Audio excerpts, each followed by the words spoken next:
είναι ότι αν αιτήσετε τον Πατέρα εν το ονόματί μου, δω ημίν.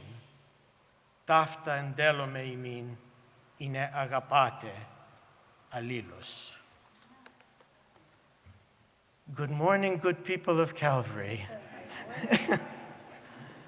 My mother would be proud of me. Have you ever heard the expression, do you want to make God laugh? Just tell the Almighty your plans. When your pastor, Reverend Marcy Glass, invited me to preach this Sunday, it was to be in her stead in the midst of the sleepiness of summer on the Sunday of the San Francisco Marathon. She also informed me that this particular Sunday just so happened to fall on the same day as the 169th anniversary of the founding of Calvary Presbyterian Church, and that the emphasis of the season was centered around the theme call. Way back when this invitation was extended, I envisioned a polite, if not classic sermon, posing questions to you good people of God, such as, have you heard your call? If not, why?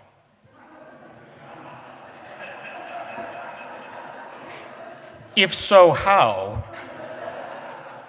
And how have you responded to your call to repair this broken world? What neither Pastor Glass nor I could have ever anticipated was the prospect of angry and mean-spirited protesters harassing you at the front door of this sacred sanctuary just a week ago today. Living in this broken world, perhaps, that disruptive protest was allowed to happen, to awaken us from our comfortable existence, from the calm, sleepy summer, in order that we might receive Christ's words in today's gospel as a challenge to respond to hatred with love. If confession is good for the soul, and I believe it is, I must confess that when selecting today's gospel passage, my purpose was to emphasize just one line of Christ's words, "You have not chosen me, but I have chosen you." It was around this one line that I intended to build an entire sermon, giving no thought to the lines that either preceded nor followed, no less its context. That was very short-sighted of me.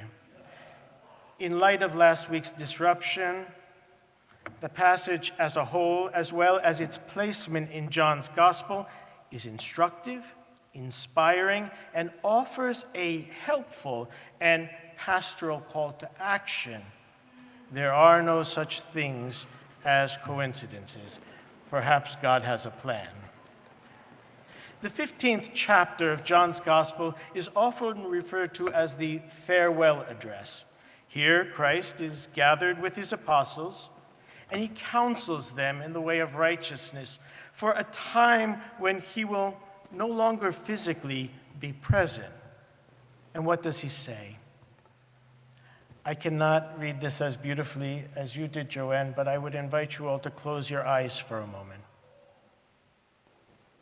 And in the quiet of this sanctuary, hear his words. "This is my commandment, that you love one another as I have loved you. No one has greater love than this, than to lay down one's life for one's friends. You are my friends if you do what I command you. I do not call you servants any longer because the servant does not know what the master is doing. But I have called you friends because I have made known to you everything that I have heard from the Father. You did not choose me, but I chose you. And I appointed you to go and bear fruit, fruit that will last, so that the Father will give you whatever you ask him in my name. I am giving you these commandments so that you may love one another. I invite you to open your eyes. There's an awful lot to unpack here. For starters, Christ reveals his will by identifying the greatest commandment, the one that distinguishes his disciples as his own, different from all others, that we love one another. But not just that we love one another as we know love, but as Christ loves us. Here he is preparing his disciples for the sacrifice he will make at his Calvary and the sacrifices that his disciples will be called to make in his name.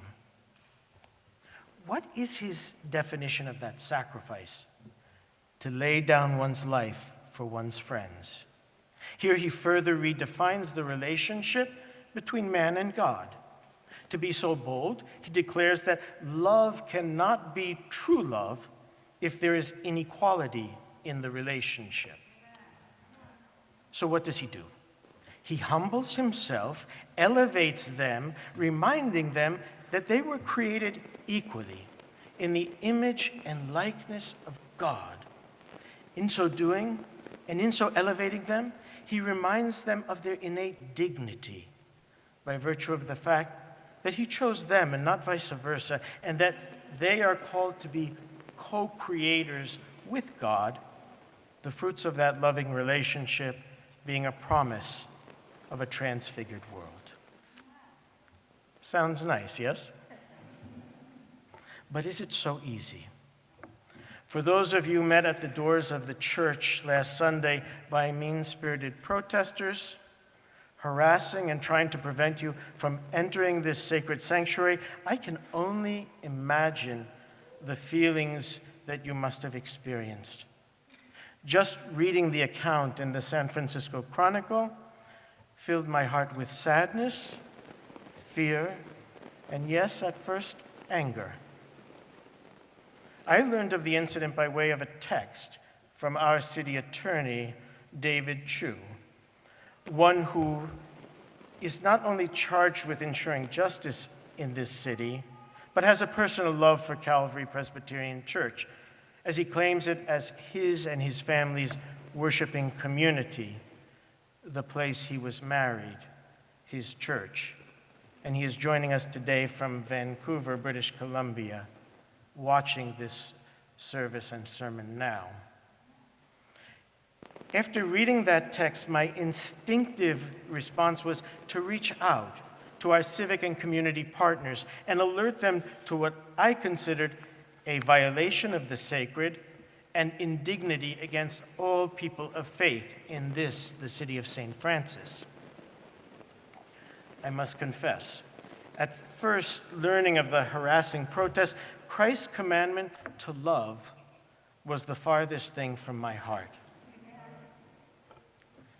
It was only in a further text exchange with another colleague that I was able to make the connection between Christ's commandment to love as the necessary response to those who would spout hate at the doorsteps of this church. In that text, my colleague simply stated, and in capital letters, I know that means something, "The time is now," followed by a very short video clip of good people of God donning angels' wings and silently and with love creating a human barrier between the followers of Fred Phelps, who loudly sought to disrupt the funeral of a gay youth and that young man's grieving family. That image now remains embedded in my consciousness as the ultimate triumph of the power of love over hatred. If we truly want to comprehend and appreciate the miraculous power of love over hate, we must come to know the Christ of the Gospels, what it means to be a Christian, and what it means to be the church that bears his name. Those who wish to better comprehend the person of Jesus need look no further than the New Testament, in particular the four Gospels, for an unabridged and unapologetic depiction of the man and teachings countless souls through the ages claim as the greatest prophet, and for Christians, the very Son of God. The New Testament is the source of constant study here at Calvary and the world over by those who seek to be in a closer relationship with and emulate the example of the one they claim as the Savior of their souls. Ironically, as the San Francisco Chronicle article reported, it was a Bible study here at Calvary that one of last Sunday's agitators actually disrupted before being respectfully asked to leave. That disruptor, I suspect, considered himself a true and good Christian.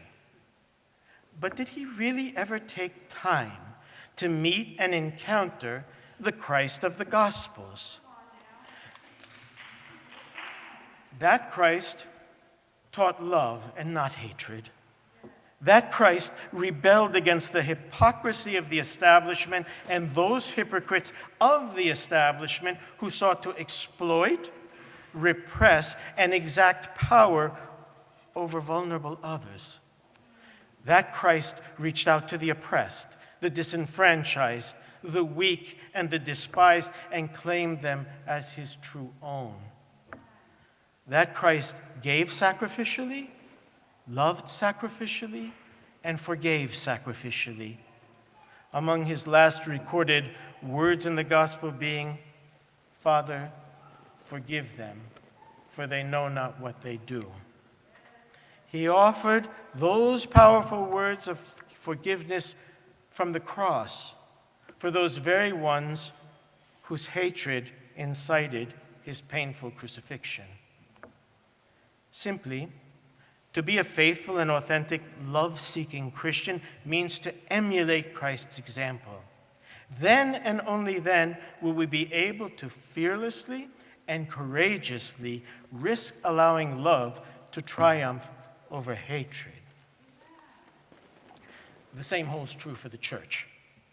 Students of history will attest that Calvary Presbyterian Church has sought to follow Christ's example, lo, these 169 years that we acknowledge, observe, and celebrate today. In its early history, Calvary was instrumental in founding Cameron House in Chinatown, which since 1874 has served the changing needs of our city's vulnerable and more often than not discriminated against Chinese community. Past clergy of this historic church have consistently been active and vocal allies of San Francisco's African American community, especially during the critical days of the civil rights movement.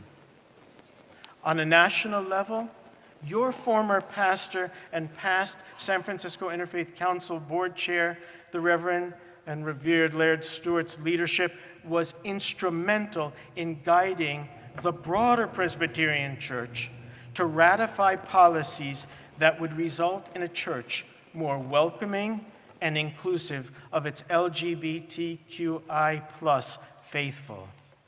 In just the past decade, Calvary's visionary efforts, from breaking the cycles of poverty through its Matthew 25 Partnerships for Change to its racial equity initiatives, to becoming a sanctuary congregation, and its faith and action advocacy, no less its work with the San Francisco Interfaith Council in its homeless efforts, bear witness to its capacity and commitment not to just talk the talk, but to walk the walk.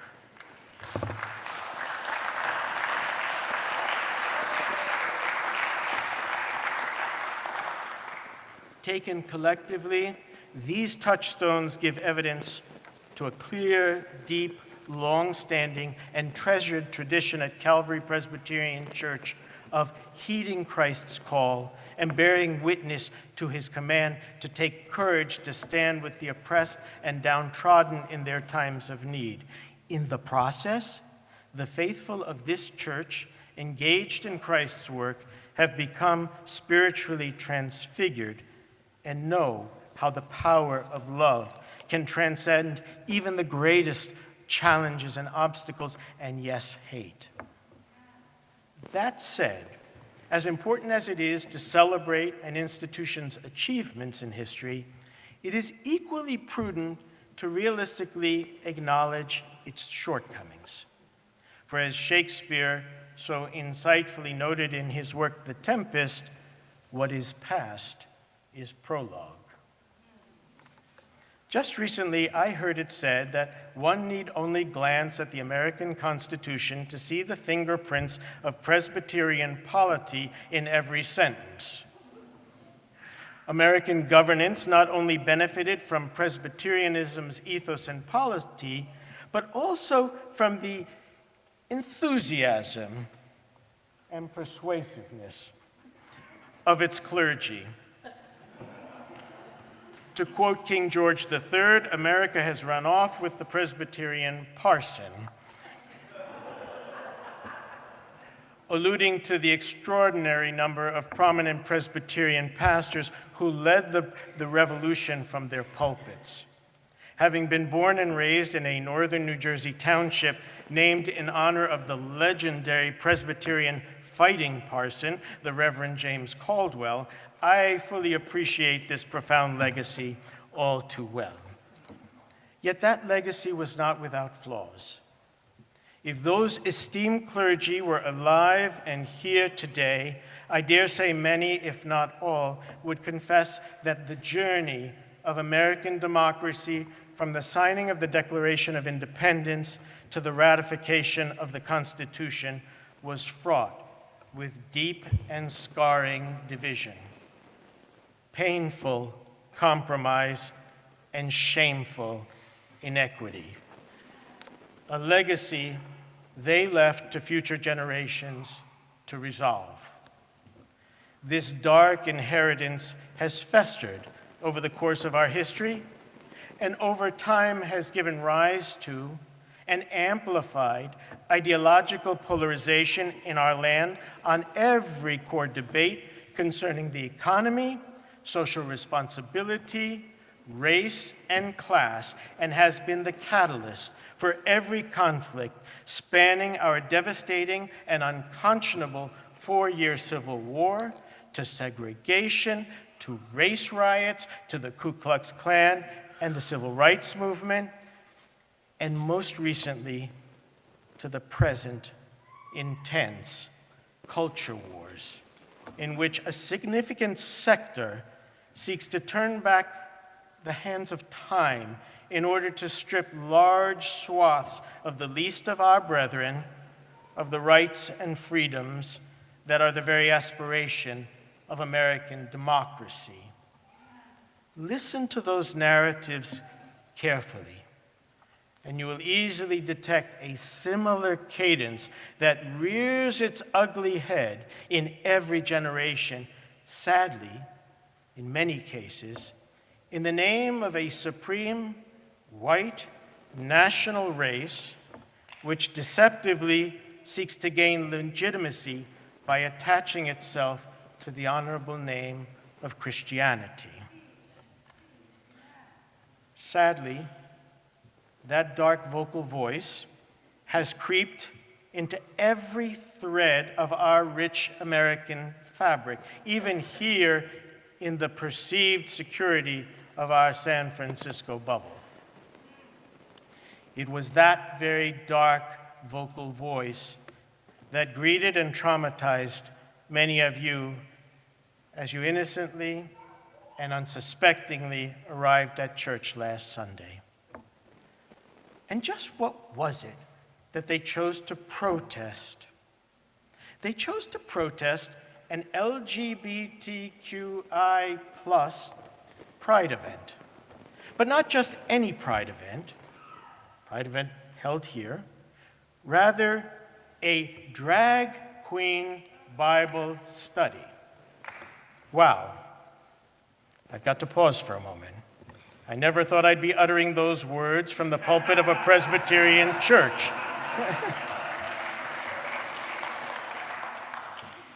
That I can bears testimony to just how far the church has come to being more Christ-like in general, and just how far Calvary Presbyterian Church has come to be more Christ-like in particular.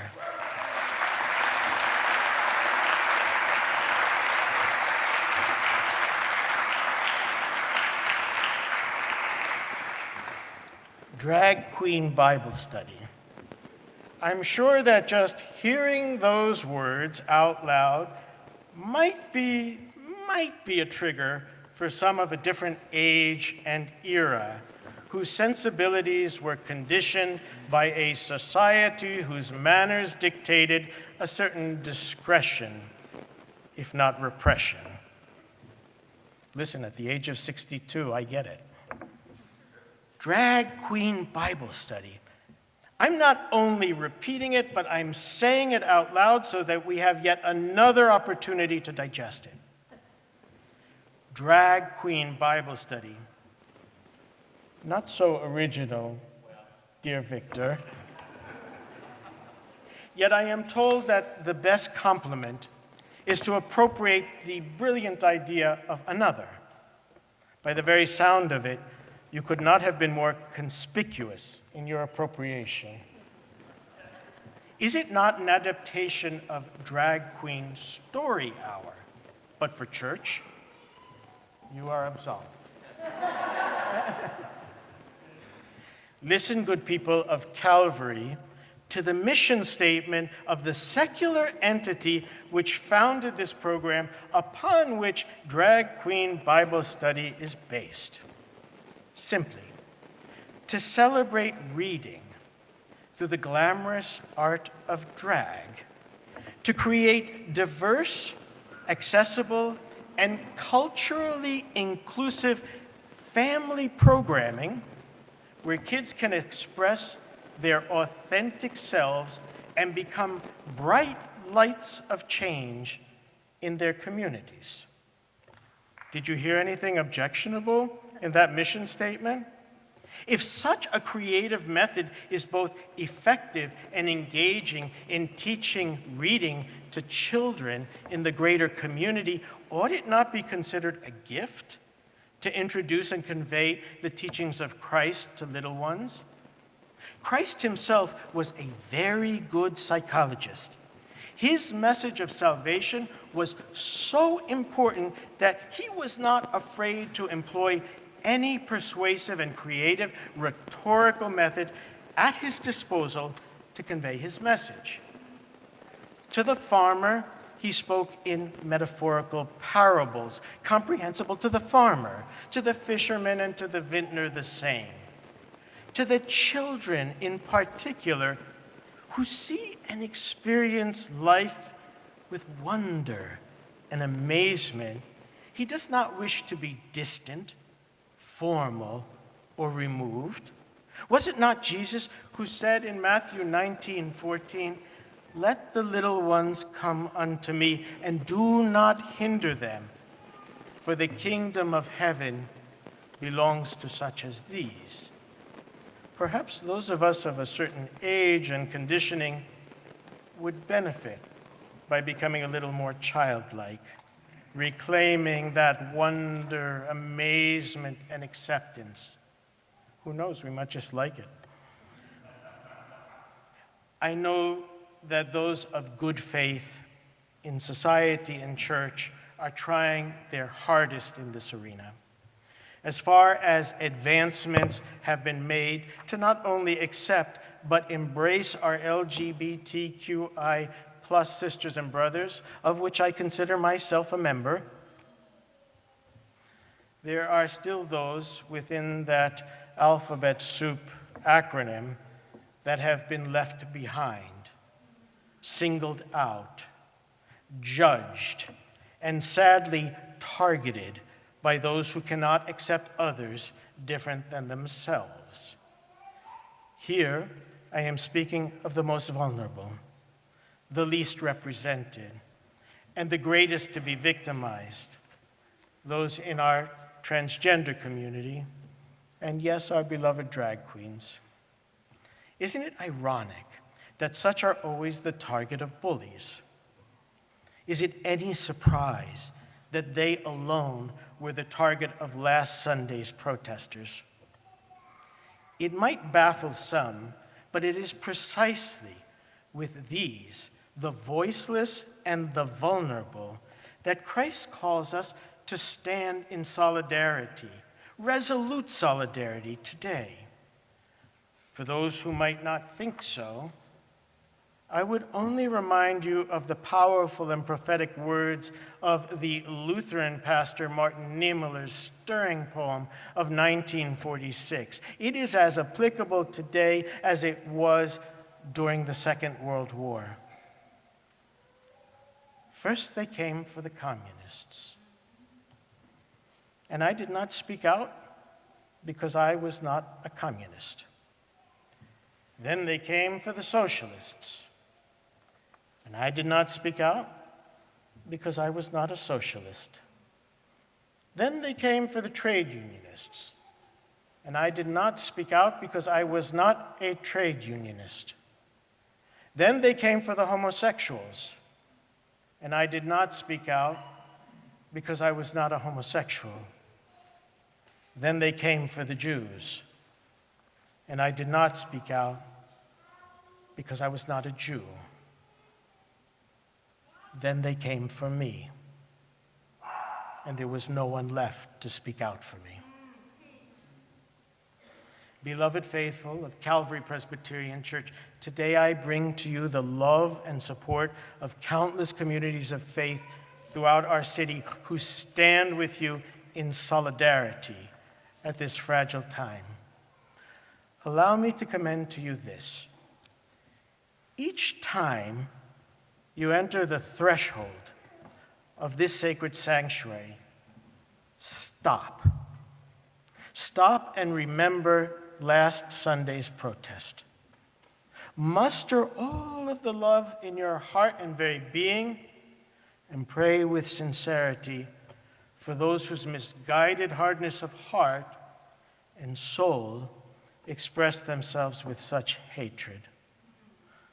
Pray for your pastors and the leadership of this historic and visionary church, that they may be fortified with the righteousness of heart, the truth of Christ's gospel, and the love for you to continue to navigate Calvary through these challenging and uncertain times. At last, pray for one another, that collectively, as the body of Christ, this community of faith may continue to shine in our city as a bright beacon of hope, inspiring and giving fortitude to those who share in the struggle. And may love always triumph over hate.